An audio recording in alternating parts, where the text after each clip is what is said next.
Good afternoon, and thank you for joining us. With us is a very special guest. He is one of the finalists for the Superintendent of Attleboro Public Schools. His name is Mr. Ken Sheehan. He's the current Superintendent of the West Warwick Public Schools. Mr. Sheehan, if you please give the audience a brief introduction. Thank you for having me today. It's been a very, very interesting day. I had an opportunity to visit many of your schools and talk to a lot of your staff, your principals. As I was saying to the school committee members, I think that unless you move away from Attleboro, you won't know exactly what you have here. I have been an administrator in 2 different states. I've been at the high school level. I've been a curriculum consultant at elementary level, and I've created instrumental in creating and putting together many middle schools. I was very impressed. I was impressed today with the commitment of your staff, the condition of the buildings, as well as being able to talk to some central office administrators and meeting and having lunch with the mayor and school committee people. There is an earnest there, and there is a pride with the people I spoke to today with regard to the Attleboro Public Schools. All school districts can be better. All school districts have different objectives, and they're at different places, and Attleboro is no different. I come to you with an education experience that expands over 39 years, in which 33 of those years have been as a building level administrator or superintendent of schools. And my background, in fact, is as such that dealing with law or special education or writing curriculum or negotiating contracts, there's probably very little that I haven't had some form of experience with. And I'm very excited to be here and be in the final stages of interviewing for this very important education leadership position. Thank you, Ken. First, I would like to introduce the other members of the school committee that are with me today. Mr. David Murphy, Mr. Christopher O'Neill, and in the back over there, hiding in the back, is Mr. William Lawson. I definitely appreciate them coming along on the tour with us all today. It was a great example of our schools and how proud we are of them. And I think there's some very shining examples of that. This part of it is we're going to ask Mr. Sheehan to go up to the podium and answer questions from the audience that have already been previously given to school committee members on the index cards. After that time, Dave Murphy will be presenting the questions to Mr. Sheehan. But by virtue of being chair, I get to ask the very first question. Ken, I know you weren't prepared for that, but I think my question would be, why do you want to be the next superintendent of the Attleboro Public Schools? I actually knew I'd be asked that question, not because you shared that with me earlier. I have 26 years of experience, 20 of which have been an administrator in Massachusetts. I had an opportunity by which to go to Rhode Island and was asked to come to Rhode Island to fix something, which I think we were successful in doing so. I always had the intention of coming back to Massachusetts. I never retired from Massachusetts. I'm still vested in Massachusetts. This is where I built my house, and this is where I raised my children. And the bottom line is that I knew someday I would be coming back to Massachusetts in some official capacity as an administrator or even a teacher. Actually, I started looking at the Attleboro public school system in the capacity of superintendent a number of years ago, and I thought that that possibly would be open. I looked at Attleboro for a number of reasons, the least of which is that I had already had a connection in Attleboro in a number of different venues, whether I was playing softball on their fields or playing volleyball at the Armory or eating pizza at the Briggs Corner Pub. And actually I lived here for 3 years on Phillip Street when I first got married. I've known of Attleboro and I know of its people. I've done business with many, many businesses within the community as I built my house, and I also frequented a lot of the different restaurants and different establishments. The thing that intrigues me even more so now is actually doing the research of what the school committee put together as the comprehensive assessment. And when I looked at that, and I looked at the segment of We Hope,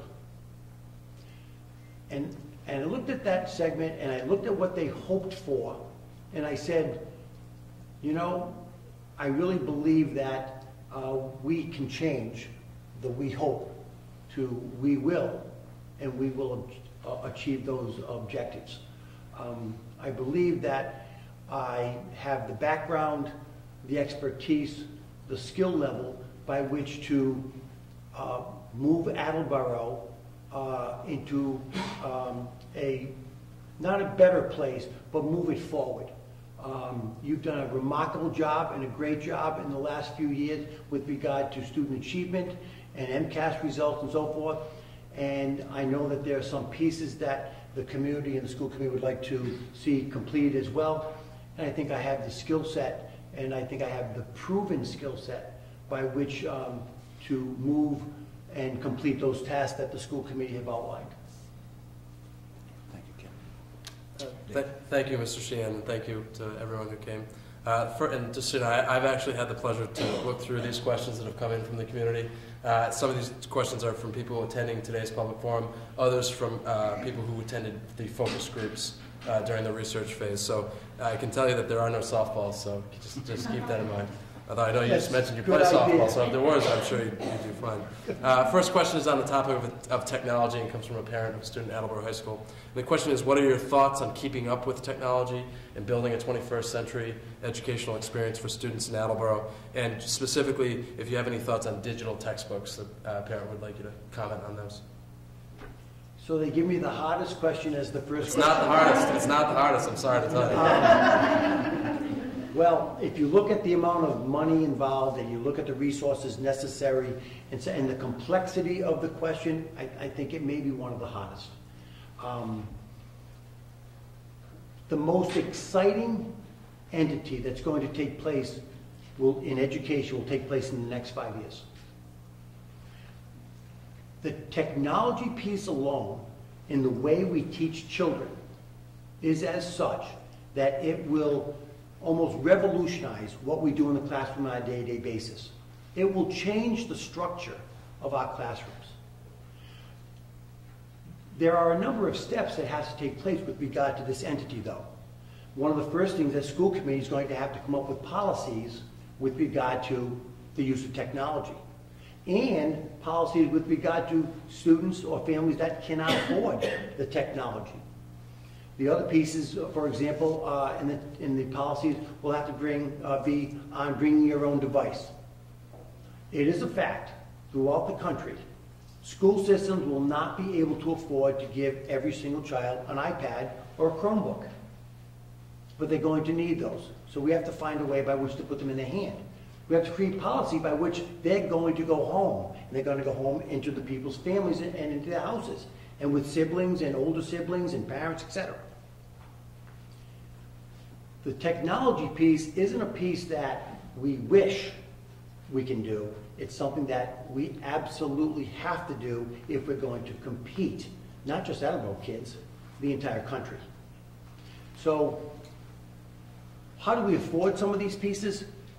Well, quite honestly, they're going to have to look at reallotment or reallocation of monies.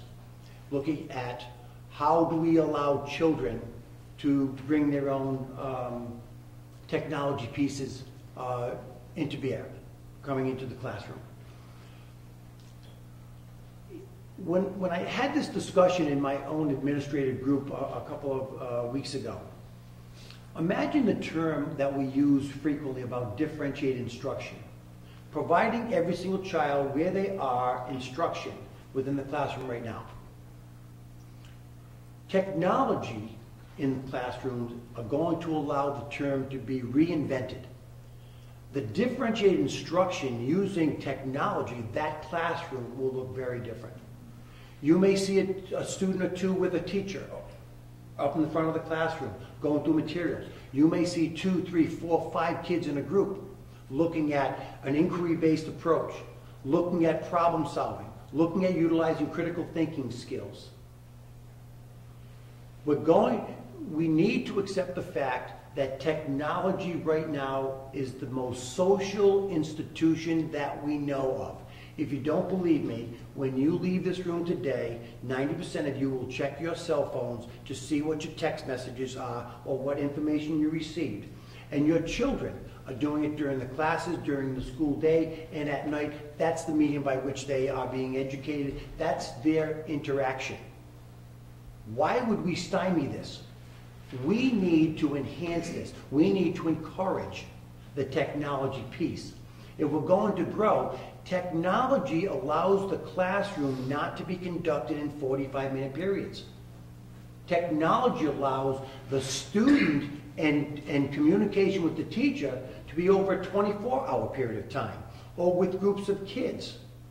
And in fact, looking at solving problems with each other, looking at remediation and some of those pieces, it's going to be the most exciting time in education in the next 5 years, and we can all be part of this. And it will be something that has to take place no matter what. I think it's going to be one of the top 3 priorities. Thank you. Next question deals with family engagement. And it comes from a parent of an elementary school student, possibly students. How do you think the PTOs can best serve the children of Attleboro? So the role that the parent-teacher organizations play in the school system. A lot of times we look at the traditional PTOs or PTAs, and we look at them as fundraising entities, and we look at them as playing a role within the school. I really believe that PTOs are going to evolve a little bit differently. And that is, I think that PTOs, because of the hectic lives that all the parents are engaged in right now, PTOs can be a great conduit from the PTO, utilizing technology, and as a conduit, as a communication piece to the administration or teachers. It can be a sounding board. It can be a piece where that organization, in fact, takes some ownership with regard to the directions of schools. It's not to say that they don't continue in the traditional role, but it is to say that we need to look at the research, and the research is clear. The more that parents are involved in children's education, the greater the achievement. And it doesn't mean because it's a single parent, or the child being raised by a grandparent, or an aunt or uncle, or foster parents, that there still isn't that type of involvement. But that involvement could be through the PTO. Could be that conduit of communication from one parent to the principal or to a teacher. So PTOs play a tremendous role because it's a good feel for the administration and the superintendent of schools and the school committee as to what is the perception about what's going on out there and how do we address that. Thank you. Switching gears a little bit to some of your own leadership skill sets, and this comes from a staff member somewhere in the district. It's from the focus group, so who knows, there are a lot of focus groups, but a staff member would like to know, what is a criticism of you that people who have worked with you might assert? And you can feel free to incorporate that. If there's a weakness you could identify, what might it be? Well, the biggest weakness I have is that I don't dance well. Okay. I don't know why. I don't know. I probably don't like it. I think the biggest weakness is actually a weakness for myself. There isn't anything too large that I can't tackle or can't achieve. So I'm hard on myself to make sure that those things are accomplished. At the same time, I don't have a lot of tolerance for slackers, for incompetence. I'm sorry, I just don't have good tolerance or patience with those type of people. I have to caution myself, because I'm not coming from the same place that they are. But if we're paying people money, or we have expectations, then quite honestly, I need for them to deliver, or they can't work for me. So I don't have that patience that maybe I should have greater patience of, but I'm not good with incompetence. Understood. One of the important functions of the superintendent's role is certainly to build a constructive relationship with the school committee in the course of school governance. Could you talk a little bit about your experience with school committees, and how would you plan to build a constructive relationship with the Attleboro School Committee? I think first and foremost you have to look at what the law says. And the law says that the superintendent of schools is an agent of the school committee. School committee is a policy-making board. They are elected officials. They're elected by the populace. They entrust that the school committee is going to do right by the school system and have expectations that their children are going to be nurtured and safe and be provided an excellent education. School committees do that primarily through the conduit of the superintendent of schools.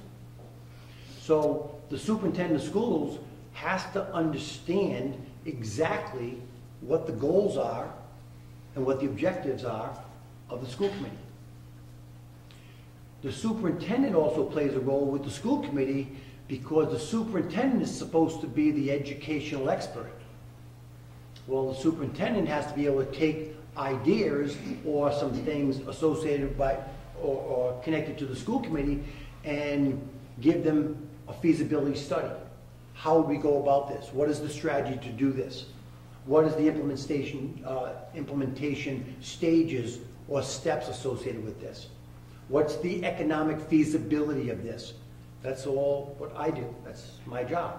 Their job is to have different ideas, whatever. My job is to make certain that what they represent as the public and what their direction is, in fact, is fulfilled and is in the best interest of all of the children.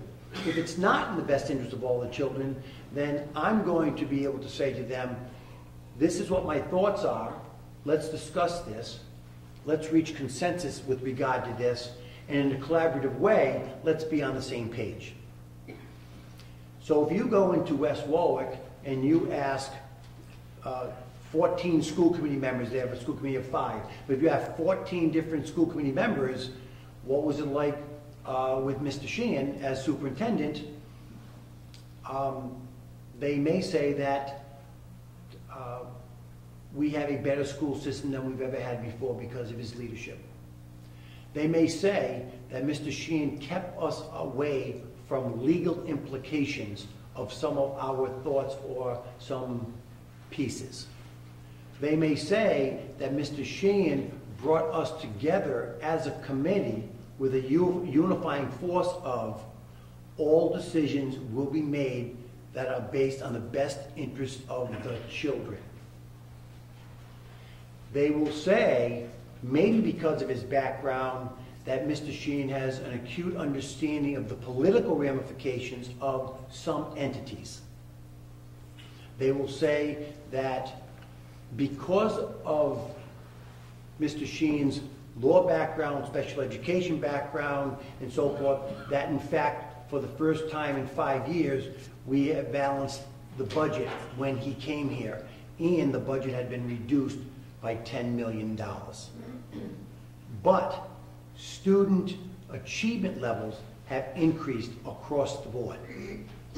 And the achievement gaps, in fact, have been reduced in every one of the constituency groups or the cohort groups.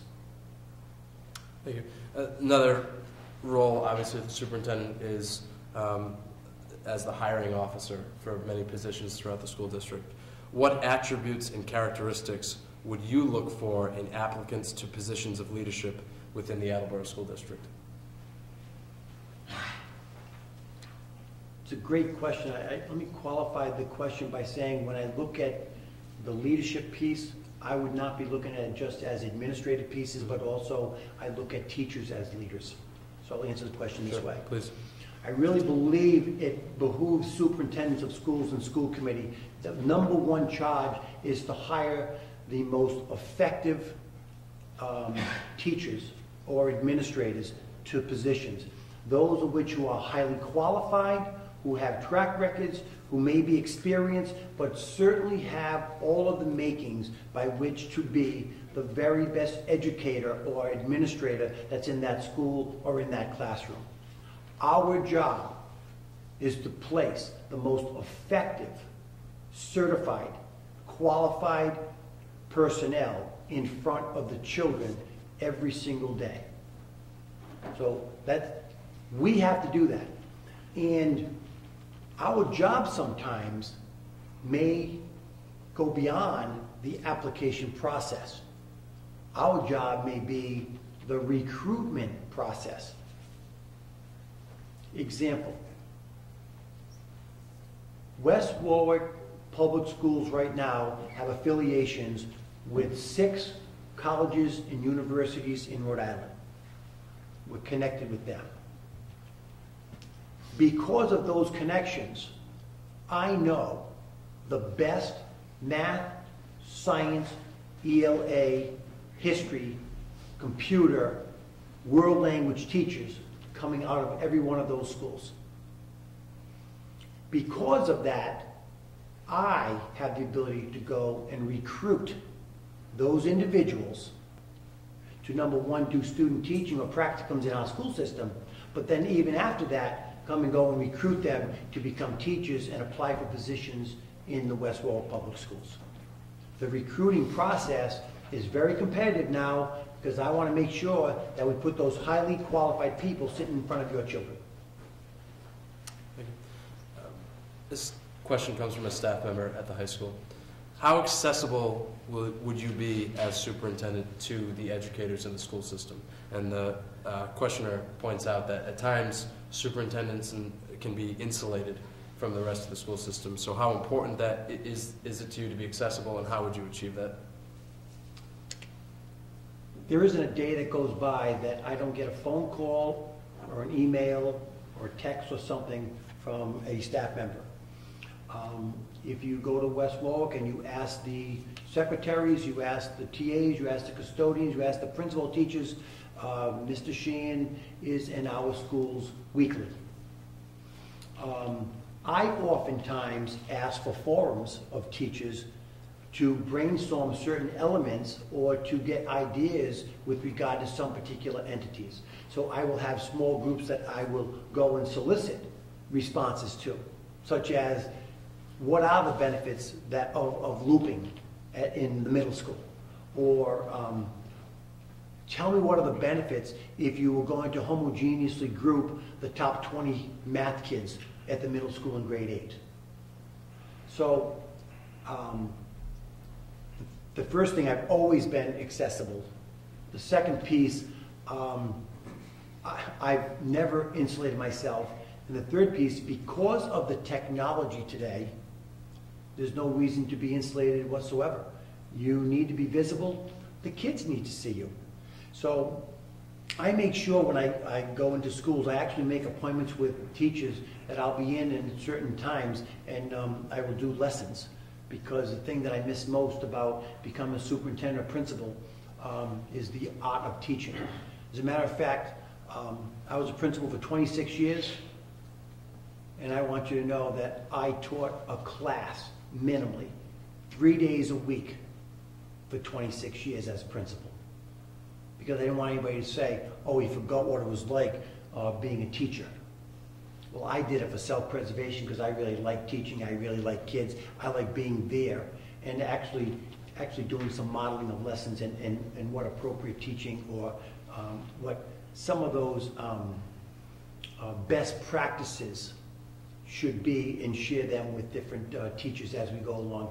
The problem is during reading week, I have to lock out almost a whole week of superintendency because I'm in each one of the schools. I try not to ignore them, and so I'm there all day long.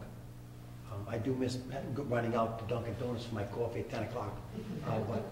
But you know, Some of them bring because there's of our 11 of them here. exactly Right. our students who presented to you earlier, when they're That's sharing your right. Attleboro facts, you learned that Attleboro has 11 Dunkin' Donuts, and now you know Not that far of a run any longer. there's always one within reach, and so I suspect you may have hinted at this in the previous question, but a middle school staff member asked, what aspects of your current job, superintendent of schools in West Warwick, do you enjoy the most?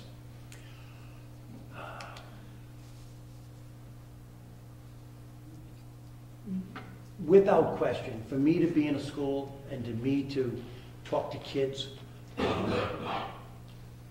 what I did today with our high school students who represented you so unbelievably well, I like to do that on a month-to-month basis in our high school.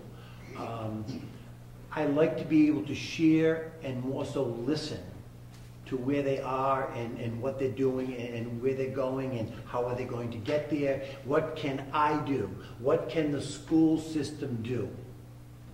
I like to sit with groups of 5th grade students and say, what could we have done better with regard to your transition from 4th grade elementary school to the middle school as 5th graders? And vice versa when we look at the 8th grade going to 9th grade. What can we do better? I just love teaching, so if I can get into a classroom in any given time or moment, that's where I have the most fun. Thank you. We talked about the constructive relationship necessary with the school committee and the need to build a constructive relationship with parents.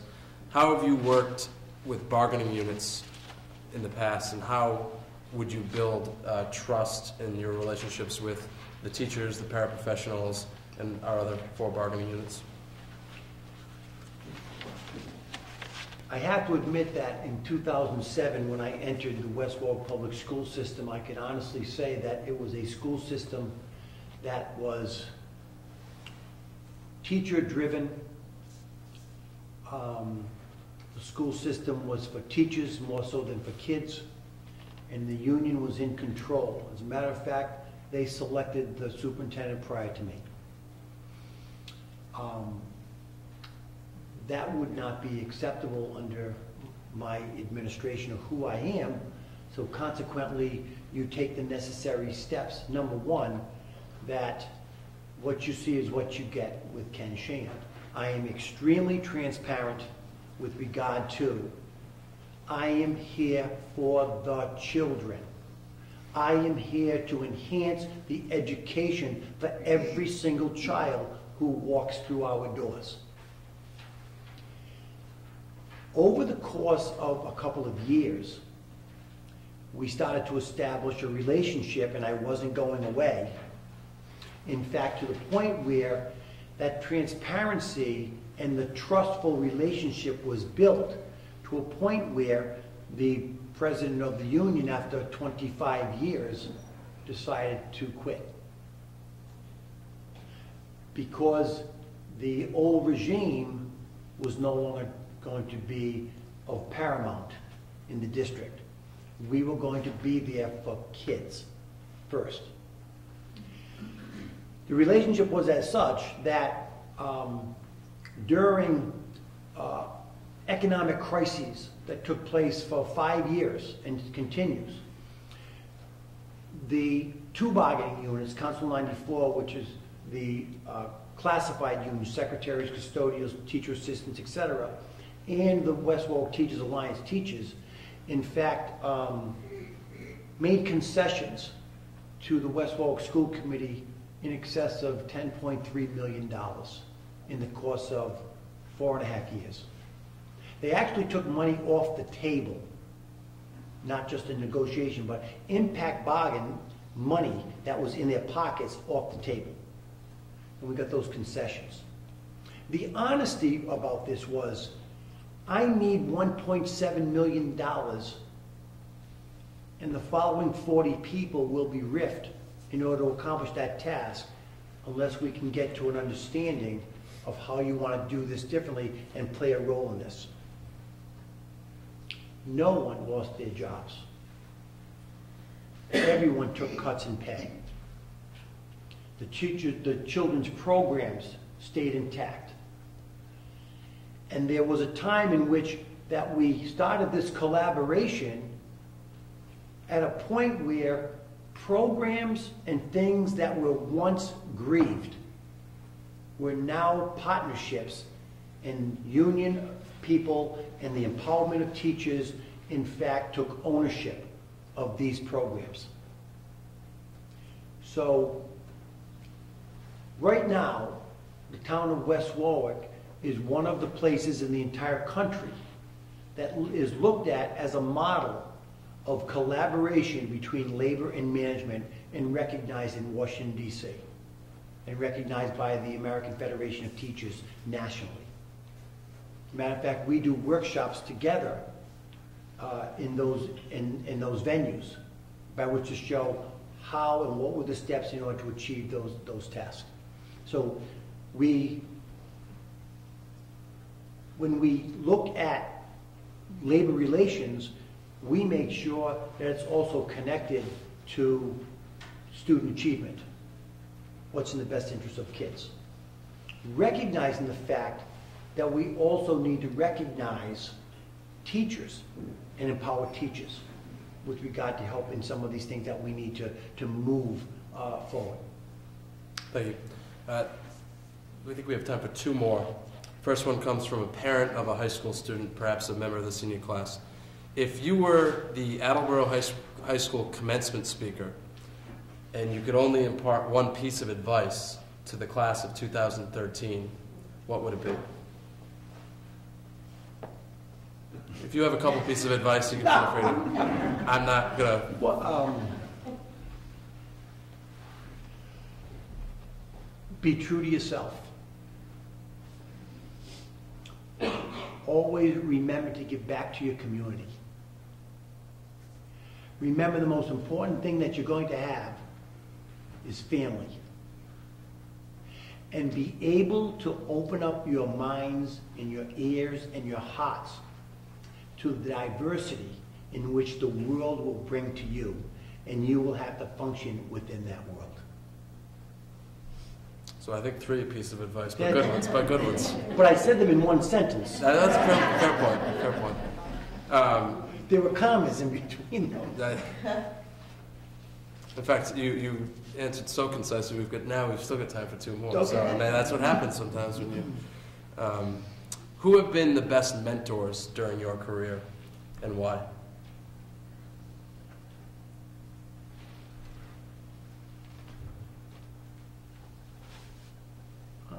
I don't know.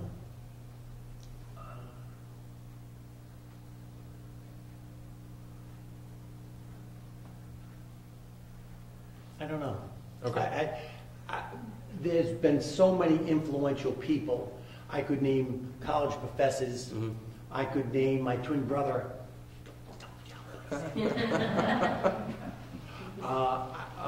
My parents, probably the most influential were my parents, but I hesitate to say that because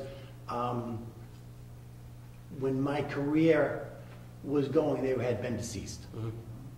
But the way they brought us up was instrumental in who we were and what we were supposed to give back. Sure. Final question. If you were to lead the Attleboro School District as superintendent for the next several years, how would you like your legacy to be described by those who are connected to the schools during your tenure? I think two pieces. One, the culture of teaching and learning has been enhanced tenfold. That all the children were the recipients of me being here. That the culture of collaboration and being unified as one community for the good of the children certainly has taken place. And it is certainly a better place now than what it was 10 years ago. I'm right again. Mr. Chairman, I think that concludes our prepared questions. So. Okay. Well, thank you very much. Do you have any closing statement, Mr. Sheehan? It's really a privilege for me to be able to come back into Massachusetts after 26 years. I bring back a lot of things that I've learned actually from another state, but I brought to that state so many things that I had learned from Massachusetts. When I left the state, Massachusetts, in fact, was at the forefront of education reform, and we had been already in it. I mean, I sat there in 2 or 3 summers writing the curriculum frameworks in English language arts and in history and social studies. So there were so many pieces that I brought to Rhode Island, and now I can bring some pieces back from Rhode Island as well, and you take the good, whatever. This is a wonderful community.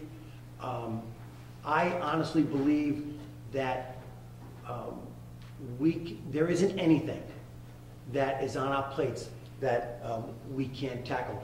I'm very impressed with the school committee members that I've met and their commitment to the Attleboro Public Schools, and their devotion and pride by which they represent you is second to none. Despite them buying me lunch, I'm saying that. So I look forward to the final interview on Thursday, and we go from there. But thank you very much. Thank you for coming here today. I appreciate that coming. Yes, thank you. And on behalf of the Attleboro School Committee, I appreciate everybody coming down and asking questions of Ken. I think he did a great job, and it was a pleasure spending the day with him and showing him all the great things we do here in Attleboro. And I'd also like to thank my other committee members for joining us today. So again, thank you very much, and have a wonderful evening.